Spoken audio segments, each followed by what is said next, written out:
Okay, so what we start with is the normal Atlassian Marketplace search option. Simple enough to use, and I, for example, can just type in data if I'm looking for add-ons that might help me manage data on Confluence, and you can see straight away that it comes back with nearly 900 results, which is far too many for me to really process. I can restrict it, of course, just to the add-ons that are relevant to Confluence, and we still see there's 203 there, which is still a lot of um, add-ons to go through. I can see obviously what some of them are about. I could probably guess this one is to do with tables and charts, for example, on the page.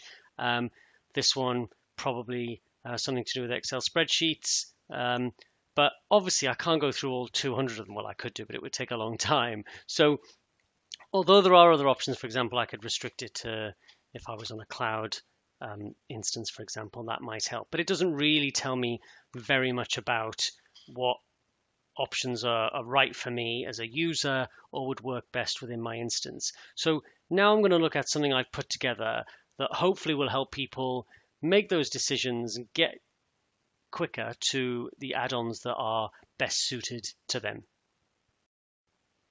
Okay, so this tool will allow you to filter through some of the important or useful or well tried and tested add-ons for helping managing data on Confluence by answering a few simple questions around what it is you'd like to do with your data. So it's not just searching for a keyword or filtering by some of the normal Atlassian parameters. It's actually asking you about what it is you'd like to do with your data. And on the right-hand side here, I have a list of the main data management add-ons available for Confluence with an explanation of who the developer is and broadly what their relative costs are like. And as soon as you start to answer some of these questions, so for example, what data requirements do you have? So let's say you want people to be able to search for the data. Well, already, that reduces your options by half.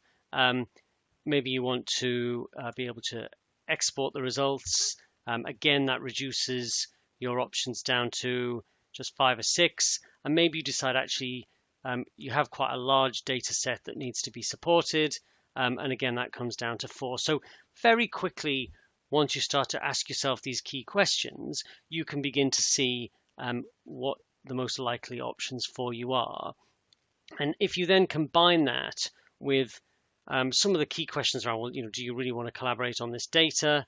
And if the answer is yes, that narrows it down to just 2. And let's say you're on a cloud version. So click that, yes, okay, you still have 2. So, you can see you can go very quickly and from having a full list about which you might not know a great deal to getting down to the 1 or 2 or maybe 3 that really are likely to work for you and your Confluence influence. Now, if you take this approach to any other type of add-ons that you might be searching for, the idea would be that instead of having to manually one by one go through all the add-on options on the Atlassian Marketplace yourself, which is very time consuming and probably still leaves you a bit unsure about which one is right for you. Something like this, which really provokes you to think about what you want and asks you questions around what you want, will help you filter through those options till you get to something that is meaningful and useful for you. So although this is a bit of a proof of concept for me using DataView, which is the tool that I've helped develop, really it's a question around, would this approach work for other areas? You'd really need to know what the different options were, how they worked. But to be honest, I think there are lots of people around the Atlassian community who have that knowledge and can maybe feed it in. So really, this is a bit of a provocation, really, to think about whether we can do more with the marketplace and really something along these lines, which really invites the user to think about what they want and use the answers to those questions to help guide them to the right tool. So hopefully that's been of use, but I'd be very interested in any feedback and any other ideas that people would have around how we could make the marketplace experience a bit richer for people.